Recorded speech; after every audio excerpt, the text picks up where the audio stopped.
Hey YouTube, what's up? IceCool Tech here, back again with a brand new video.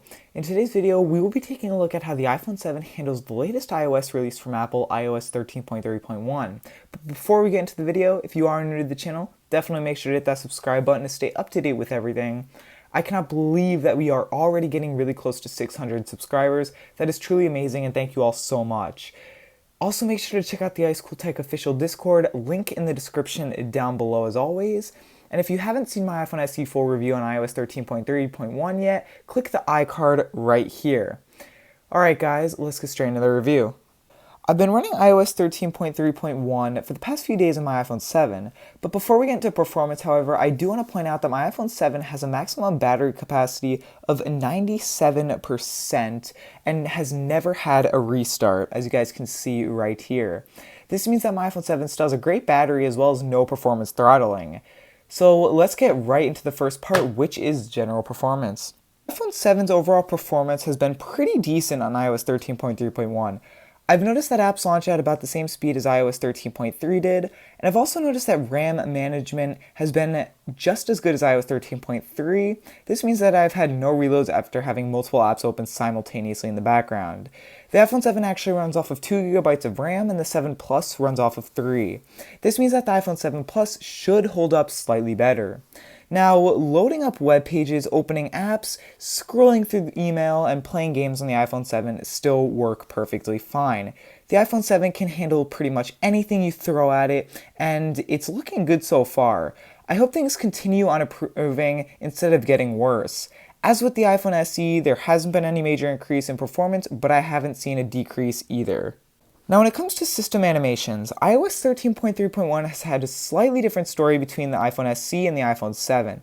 On my iPhone 7, I've noticed some random stuttering in animations at times after updating iOS 13.3.1. This was an issue I had on earlier versions of iOS 13, and it seemed to be fixed in iOS 13.3.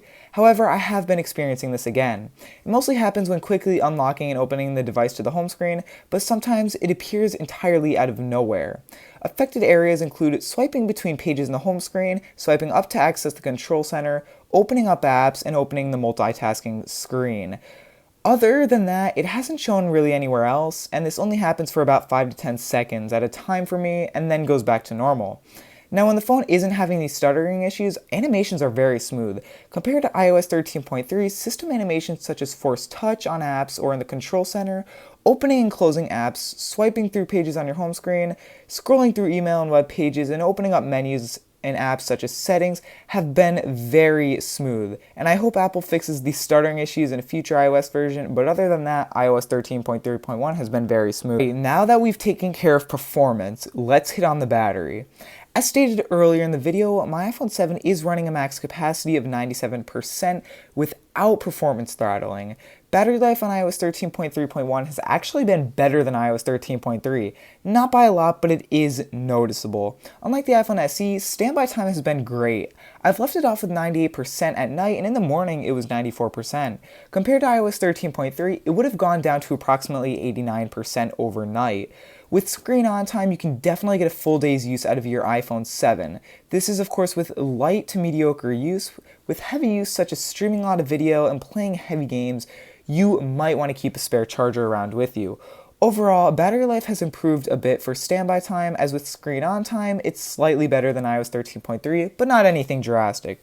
Battery life throughout iOS 13.3 has not been as good as older iOS versions such as iOS 10 and iOS 12, but it has gotten better over the course of time and updates.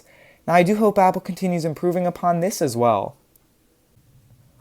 Now for the main question, should you update? I stick with what I said in the iPhone SE video. If you are on iOS 13.3 or an older version of iOS 13, I'd recommend updating to iOS 13.3.1 as it has brought many necessary bug fixes as well as multiple critical security fixes. However, if you are still on iOS 12.4.1 or older, I'd advise staying there if of course you can.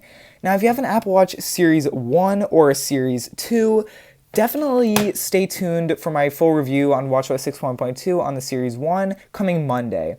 If you want to see an iPhone 11 on iOS 13.3.1 full review, tell me down in the comments below. Now, I actually hope you guys say yes, and I'm probably going to end up doing it anyway, because if you can't tell, I've actually had to record on my iPhone SE this clip. I'll have a pinned comment down below why, just a brief why. because I don't know what happened. I can't even really describe it in words, so a comment is going to be harder. But yeah, it was pretty bad. So anyway, and I will cover that in the full review if I do an iPhone 11 one. So anyway, that's all I have for you in this video. I do hope you enjoyed the video or found it helpful in any way. If you did, show me by smashing that like button, and make sure to subscribe to the channel if you are new. Every subscriber means a ton, and it's extremely appreciated. IceCool Tech Discord, link in the description below as stated earlier in the video. Thank you for watching, and I'll see you all in the next one.